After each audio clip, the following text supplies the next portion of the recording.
You'll forgive me if I don't think about monetary policy. Well, maybe it's time to start being concerned about it, Justin. Here's the headline. Canadian inflation hits 30-year high at 4.8% in December. Canada's annual inflation rate accelerated again in December to hit a 30-year high.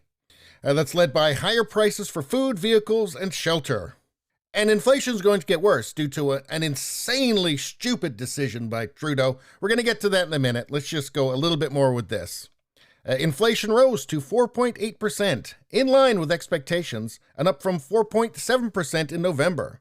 It was the 9th consecutive month in which headline inflation topped the Bank of Canada's 1 to 3% targeted range. Which brings us to this. Here's an article from Bloomberg. Trudeau plays dangerous game demanding U.S. truckers have shots. So this article was a warning just right before the mandate went through. Canada plans to start turning away unvaccinated U.S. truckers at the border this weekend, a move that threatens to upend the flow of everything from food to auto parts to building supplies between two of the world's largest trading partners. Only 50 to 60% of U.S. truckers are vaccinated. This is going to be a big, big problem. About 15% of Canadian truck drivers are not, and they would have to quarantine for 2 weeks upon crossing back over the border into Canada. And I mean, I don't know, an idiot could foresee the problems here, right? I mean, we're looking at 30-year high inflation, right? There's already supply chain issues. Gee, I wonder what causing a massive disruption in trade between the U.S. and Canada, I wonder what kind of effect that could have. Maybe on something like, I don't know, inflation. Here's new COVID cases for Canada. And it appears that, well, the cat's out of the bag, right? Everybody got it. And it doesn't matter how many jabs you have. So considering that, what's the point exactly? What is the point in making truckers vaccinated? Does it make any sense?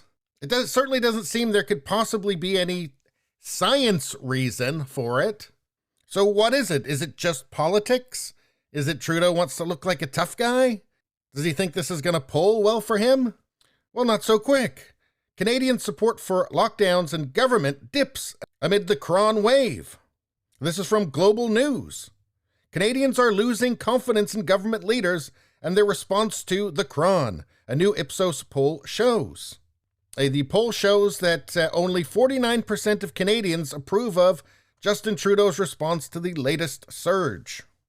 Global News found only 49% of Canadians approve of Prime Minister Justin Trudeau's response to the latest surge in cases and hospitalizations. Canadians' tolerance for lockdowns has dropped even further, with just 52% of those surveyed saying they support lockdowns for as long as it takes to get the Cron under control. That pales in comparison to July, when Ipsos found that more than 2/3 of Canadians would support another lockdown in the event of another wave.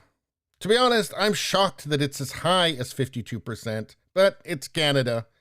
I'm not going to make excuses. Which brings us back to inflation. Another article from Bloomberg. Trucker jab rule is making freight and fruit pricier. Cross-border snags expected to worsen with U.S. adding mandate. That's right, Biden's doing the same damn thing. I believe starting this Saturday. So it's just geniuses all around. A fruit distributor says it's the consumer that pays for this, of course. New rules requiring truckers to show proof of the jab when crossing the Canada-U.S. border are cutting into shipping capacity and boosting the cost of hauling everything from broccoli to tomatoes. The cost of transporting produce out of California and Arizona to Canada jumped 25% last week, as fewer trucks are available to cross the border. The lower the supply, the higher the price. Ultimately, it's the consumer that pays for this. Now, I believe that 80% of Canada's vegetables and fruit come from the United States. Canada implemented new rules on January 15th that require border agents to turn away unvaccinated U.S. truckers, a move industry executives warned could slow down supply chains that are already under stress. Canadian truckers who can't show proof of the jab will be required to quarantine when they re-enter the country from the U.S. And again, only 50 to 60% of U.S. truckers are vaccinated. That's a big, big deal. So what is the purpose of this? Is it to take a bad situation and make it worse? Like Trudeau, I don't think he's an actual idiot. I think he doesn't care. I think the only thing he cares about is politics and himself. But even then, it doesn't make any sense still, because it's insanely short-term thinking. Because creating problems like this, just self-inflicted wounds like this, they take time to heal. So I'm at a loss. I mean, this seems like just an intentional, self-inflicted wound that can have no effect other than to just simply hurt people. At the end of the day, I guess he just assumes that there is enough Canadians that will just vote for him no matter what, that nothing that he does matters. And sadly, I can't say that he's wrong.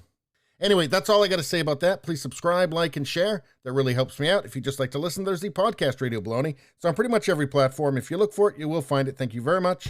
I'll see you next time.